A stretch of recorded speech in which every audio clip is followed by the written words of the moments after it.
Alosha replied.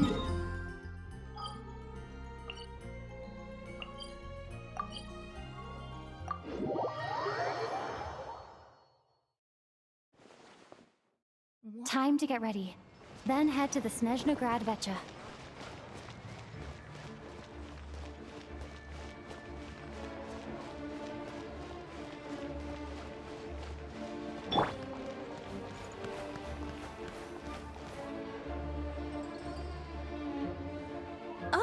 Miss Vodyanitsa, prima donna of the Korolievsky troupe. What a surprise meeting you here! Will you be sitting in on a session of the Vecha? Sorry, I'm not taking interviews today. Oh good, you're here. The session's about to begin. Let's get inside. Please wait, Miss Vodyanitsa. Could you introduce me to your new friend?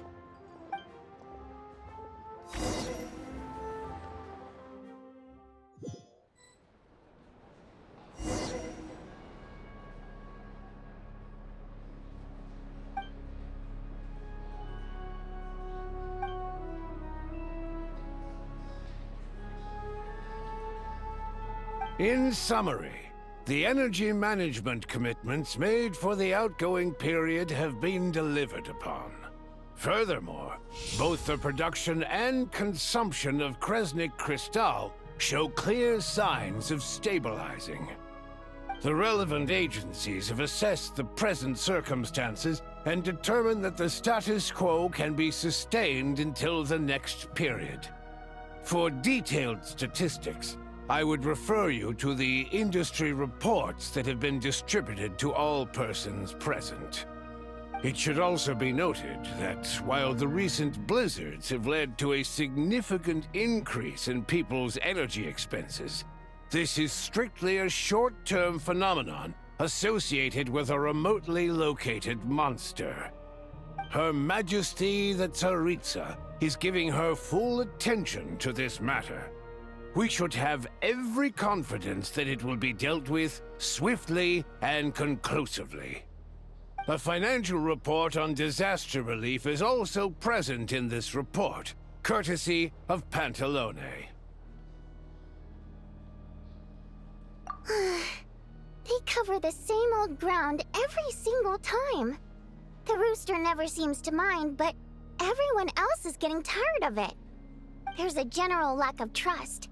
People aren't seeing any tangible benefits that affect them directly. Of course, none of that will be reflected in any of the reports on the table. Yeah, if it weren't for these hard copy documents, I could have at least made something up. Oh, don't mind me. I'm just out here trying to hit my interview quotas. Bring out the kvass. Ever read it? Best-selling newspaper in town. If I remember correctly, you guys don't even have a sales permit. You have to sell from stalls on the street. Okay then, best-selling street stall newspaper in town. Still counts.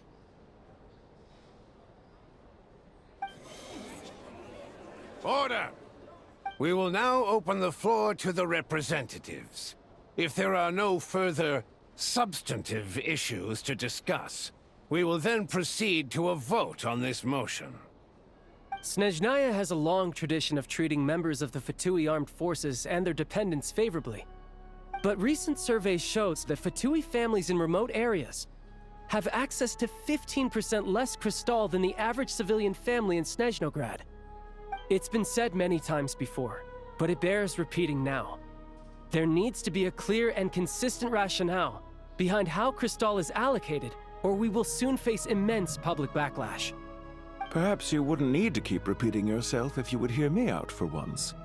I say again, true consistency exists only in principle.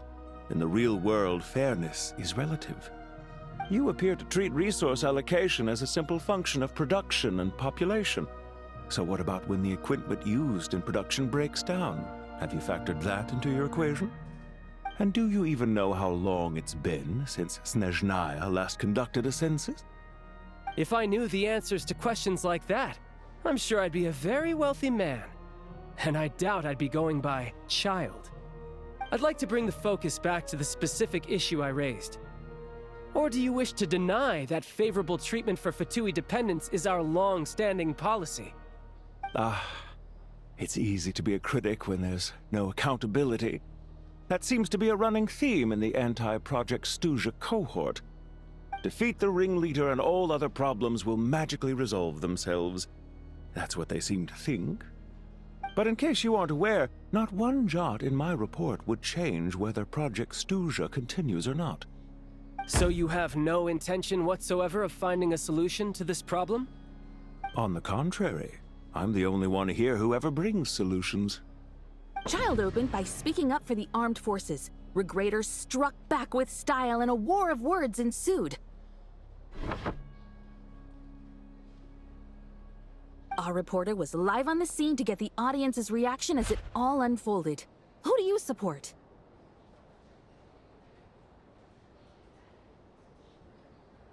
The people have spoken! Child received raucous applause from the crowd as he pushed Regrator onto his back foot with a relentless barrage of questions. It had to be seen to be believed. Now you see why they don't have a sales permit. However this reporter wants to spin things, I haven't forgotten that Tartaglia was representing the Northland Bank when we first met in Liyue. So, surely their relationship can't always have been this strained. You two are getting off topic. Let's focus on what the data is saying. Mr. Pantalone, may I speak on your behalf? Oh, please do. I'm more than happy to save my breath. Crystal distribution policy undergoes modifications with each new period, the ultimate goal being to find the most reasonable method of allocation, which I believe is what Mr. Tartaglia also seeks. But I fear many may have been misled on this topic by extremist activists. To clarify, Project Stuja is not the root cause of the problem. It is merely a framework for resource distribution. The most recent reports all point to Snezhnaya's resilience and adaptability during this period of fine-tuning, and give clear indications that a distribution framework is improving with each iteration. To make drastic adjustments without first considering the risks would likely do more harm than good. It would be a waste of the hard-won experience we've gained to date. Renowned scholar of finance, Arapov spoke up to clarify the fiscal logic, clearly alluding to social organizations like the Rokot in his words. With the notorious Lelek still active to this day, should the Rokot be held responsible? No, there is someone else to blame. She's just rephrasing what Mr. Pantalone said. The Rokot are the critics he accuses of taking no responsibility for their actions. As for Lilik, you won't have heard of him yet. He's currently the most famous member of the Rokot. Well, more like infamous.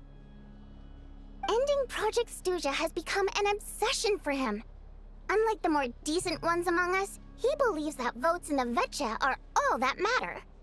So whether it's threats, coercion, or bribery, he'll use whatever means necessary to get people to change their vote. And since we're already on the subject, what do you think of Lelek's methods? Are you for or against? Yes, don't we all? Lelek's supporters grow in number by the day. We stand with Lelek! At least someone here wants to take this discussion seriously. I've been considering that issue myself. What you really need is more precise regional data, right? I think it would be easiest to let the Fatui handle it, since they're already in charge of Crystal shipments anyway. We may as well get them to collect some data while they're at it. Whatever you need, you can ask the Fatui to look into it for you. In terms of supervision, I think the Druzhna would be a good fit. I had hoped to discuss this with Miss Vesna, but sadly, she's not present. I will be happy to take a note of your suggestions and present them to Commander Vesna for a decision upon her return. The Commander has always taken a keen interest in Project Stuja. However, given the Druzhna's demanding workload, I'm afraid it may prove difficult for them to provide any practical support. Let us refrain from jumping to conclusions until a concrete and actionable plan is in place. My apologies, Lord Rooster. There are numerous issues to address here, including manpower, time sensitivity, and reporting lines. Nevertheless, I support drafting a proposal. Follow the usual procedure, and it can be raised as a new motion for all parties to evaluate at the appropriate time. In that case, I'd like to share one thought before the proposal is drafted. The issue of time sensitivity was raised just now, which I presume relates to the official reports. In fact, the Energy Commission already collects regular statistics on each urban center and its surrounding area. Would these be of any use? That's a good idea. I read every issue of Sviet-Lolaidovka's report, and although my focus is mostly on the section about equipment operation, the energy consumption statistics also yield a lot of insights. Be that as it may, does no one see an issue with using local data to determine crystal quotas? In the long term, it seems like a very risky solution. Not if they are used purely for reference. So long as we have the report from the Northland Bank's headquarters to corroborate it, no one will be able to fool me. Very well, then. It appears that this arrangement is acceptable to all parties. Yeah, sounds good to me. The members reached a provisional consensus on the issue of improving treatment for Fatui soldiers.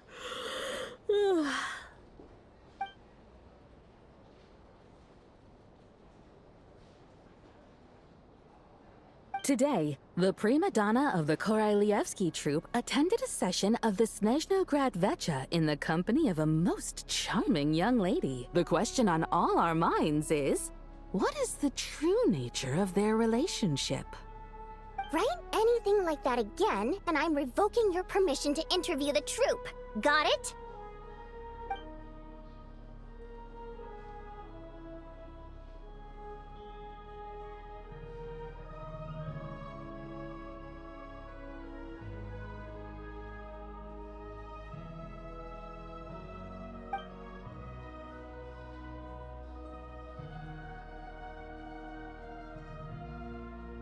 Now then, if there are no further contributions from those present, we shall proceed to the final vote. Hey, check it out! What made him vote against? Why now?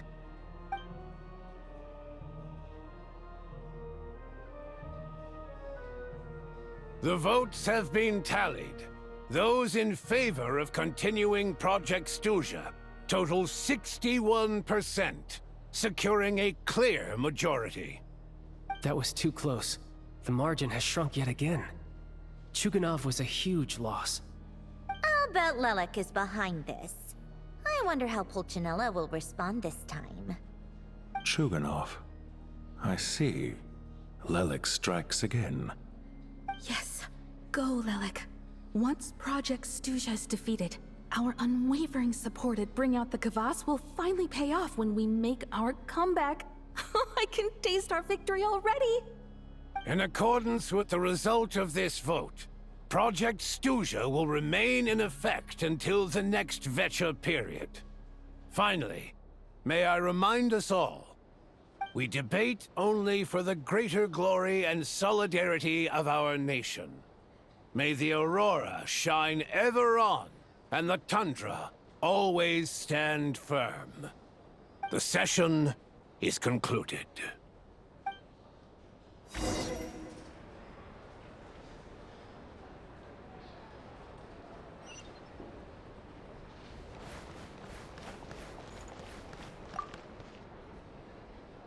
I have to say, I really wasn't expecting Chuganov to vote against Project Stuja. Well, in principle, Snezhnaya's business and political elites ought to be the ones least likely to oppose it. As we heard, Project Stuja is basically just a resource distribution framework that requires everyone to cut back during the winter. But even if the policy got cancelled, the Tsaritsa's energy needs wouldn't suddenly go down. The extra demand from the public would have to be filled from somewhere. So logically, the factories would have to take the hit.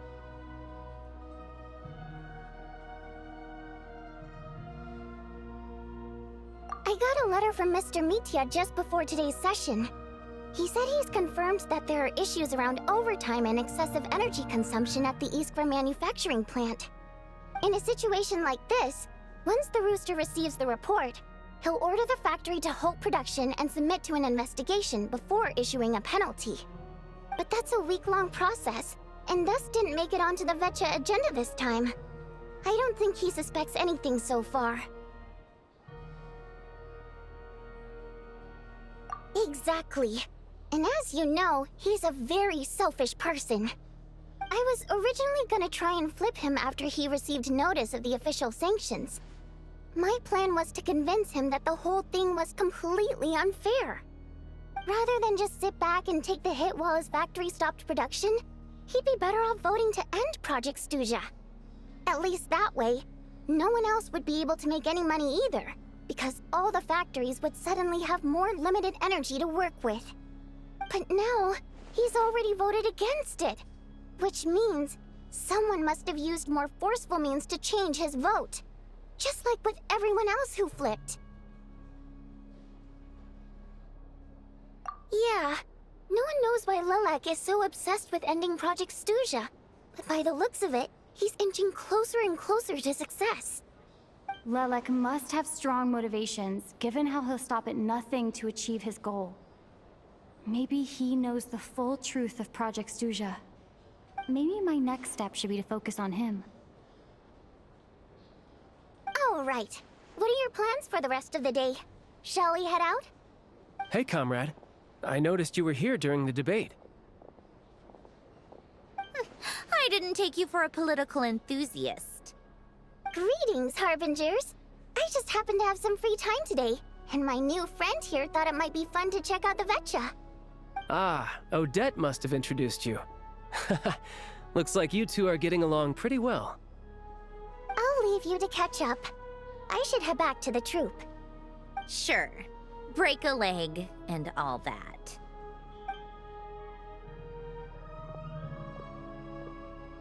Thought it might be fun to check out the Vetcha, did you?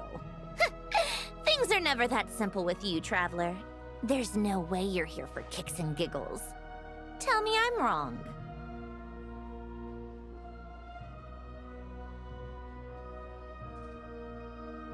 Oh, yeah. To some, he's a captivating enigma. To others, he's the bane of their existence. No one ever thought that some anonymous nobody from the Rokot could cause such a stir.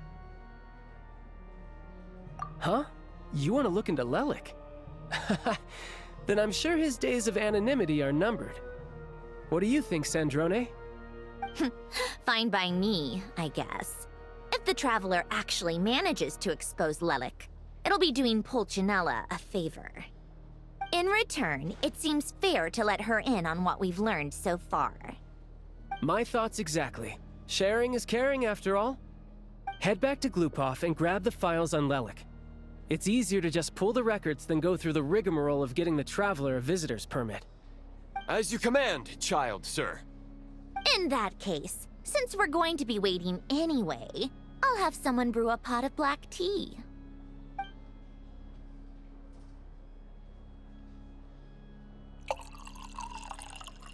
One common thread among the many incidents Lelik has been involved in is that the victims are all too scared to share any real information about him. Clearly, he must have threatened them in some way. His modus operandi is to silently infiltrate the scene and leave a threatening letter behind. But neither the letters nor the crime scenes ever yield any clues to his identity. So all these files have to offer are short statements by the people affected. They don't give us a lot to go on. If nothing else, it shows we're dealing with a trained professional who's versed in counter-surveillance. Yes, and to that point, he often strikes in highly secure locations. The victims are high-ranking and influential people who take their personal security very seriously. Somehow, Lelik slips right into their rooms without making a sound. There's never any eyewitnesses, nor the slightest trace of a break-in. If he can get in and out undetected, it means he can strike without warning. Not that that's ever happened so far, but the thought is enough to scare these people sleepless. It's hard to believe that a human being could pull this off flawlessly every time, so they switched the focus of the investigation to Faye. Unfortunately, no one's found anything yet.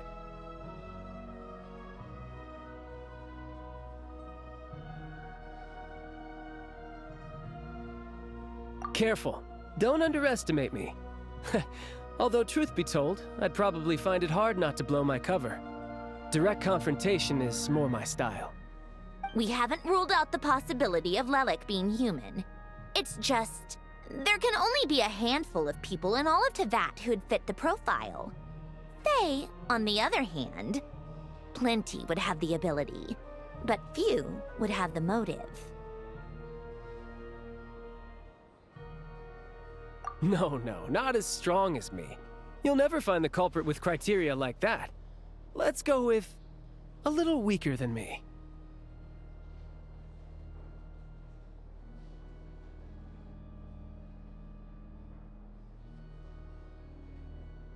Oh, you hit me right where it hurts. I'll admit, he's strong and meticulous. But can we at least limit this to candidates who have something to do with Snezhnaya? She's just trying to find a reference point. Stop getting fixated on who's stronger than who. But that's the most important thing. In my opinion, anyway.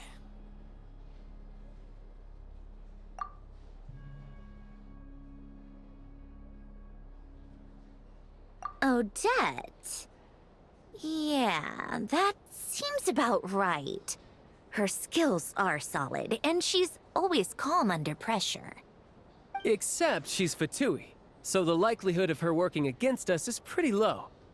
But yeah, much more accurate than your previous example, at least. No, wait a moment. Maybe we should interrogate that assumption. What do you mean? Which assumption? Her Fatui identity doesn't necessarily exonerate her. And when you think about it, the Rokot would be precisely what she needs to conceal her identity. Plus, she wouldn't need to be such a pro at covering her tracks. She'd already know where the Fatui will be and when, so she could choose the perfect time to act. Oh, yikes. I was just thinking out loud. Why is this starting to sound like such a convincing theory? Still, what reason could Odette possibly have for trying to call off Project Stuja? Arlecchino would be the best person to ask. She knows Odette best. Unfortunately, she isn't back yet. Rosaline used to open up to her in private about her struggles with Odette. As I'm sure you can imagine, Arlecchino is quite a lot better with children than Rosaline was. She gave her some tips on how to handle the situation, and Rosaline managed to reach a settlement with Odette before leaving. So I suppose there were at least no lifelong regrets left behind. Beyond that, I don't know the details about that side of things. But I do know that Odette definitely has a motive to hold a grudge against Project Stuja. The reason being, her father passed away during the early stages of the project. That was back before it had been named Project Stuja, when things were still being worked out. But in essence, it's remained the same ever since. Huh. The more you know. Rosaline was always so self-centered. I never understood why she started paying so much attention to Odette. Is that such a surprise?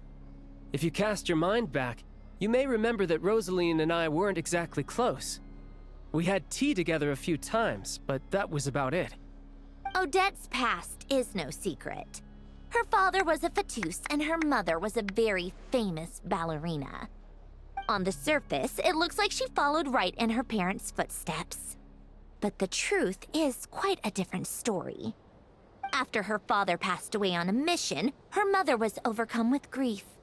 She broke her leg during a performance and could never dance again. Odette was only interested in ballet at the time, but this tragedy left the family with both breadwinners gone. They could barely make ends meet. Per Capitano's policy, family members of Fatui who died in the line of duty had to be appropriately accommodated and provided with adequate assistance. So, regardless of how Rosaline may have felt about it, it fell to her to resolve the issue of Odette's family's livelihood. In the end, the solution they agreed upon was to have Odette join the Fatui. Right, because the alternative would have been a one-off compensation payment, I guess. In that sense, joining up was definitely the better option. Still, she must have had mixed feelings about it, right? If she doesn't even like the Fatui. It's just a theory, a possibility. But as a motive for Odette to become Lelik, it holds up. That said, I have no idea where Odette's head is at right now, or what her conflict with Rosaline was about. Plenty of people were on bad terms with Rosaline. I have no intention of trying to figure it all out. Yes, but there's not much point in discussing that now. Yeah, back to Lelik. Since our investigations so far have turned up next to nothing, we've got nothing to lose by trying a new angle. Funnily enough, Tonya and I had actually made plans to go to the theater tomorrow to watch Odette's rehearsal. Unfortunately, thanks to this Lelik situation, I'll be stuck working overtime again. Which means you can go in my place. No point wasting the ticket, plus you'll get to meet Tonya. Spirit Seeker. Quite the classic ballet.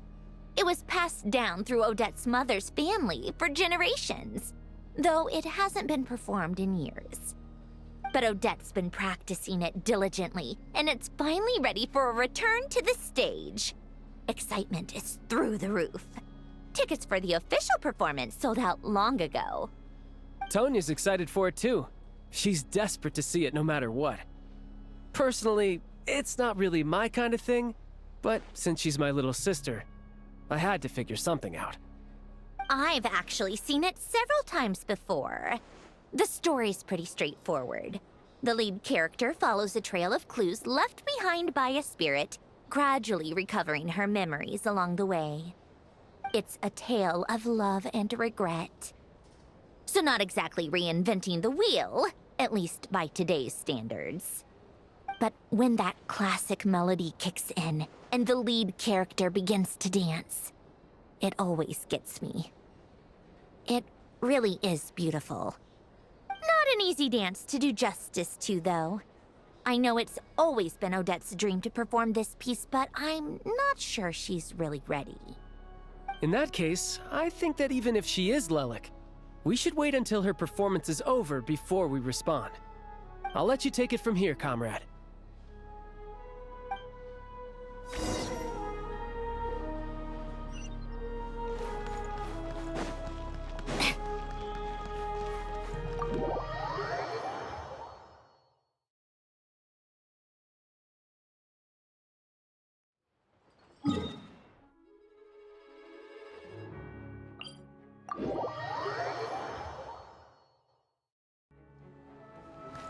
Come on, keep up.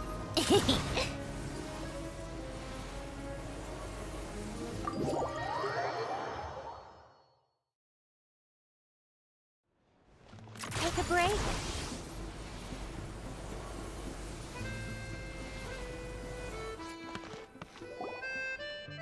Sounds like you made a ton of progress today. It's good that everything's going so smoothly. Next step is to head back to the theater and get a clear answer from Odette. Either way, Paimon doesn't get the sense that she's a bad person. Sure, she might have done some pretty extreme things, but Paimon bet she has her reasons.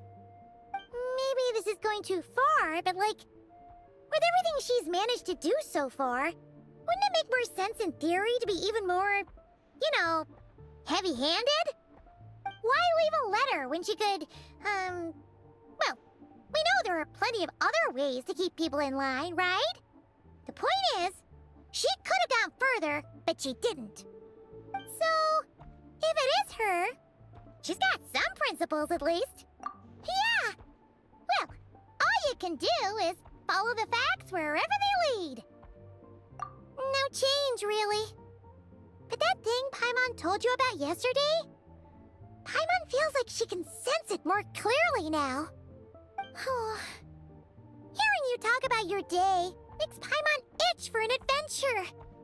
If only she could be there with you so we could experience it all together. Yeah, I wish you could be there too. I'm not used to adventuring alone. But don't worry, we'll get to the bottom of this. Guess it's just one of those things. Never mind. Paimon will behave herself and keep resting.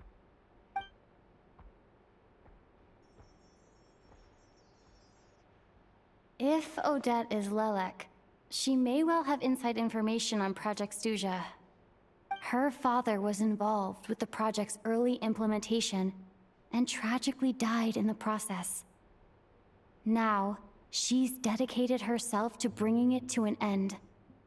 It's hard to imagine she could have gotten this far without knowing anything at all about the Tsaritsa's true intentions. When she spoke to us as a member of the Fatui, how much did she let on? And how much was she hiding? Only time will tell. Maybe tomorrow everything will be answered. Hey look! It's snowing! Could be a tough day ahead. Make sure you wrap up warm tomorrow.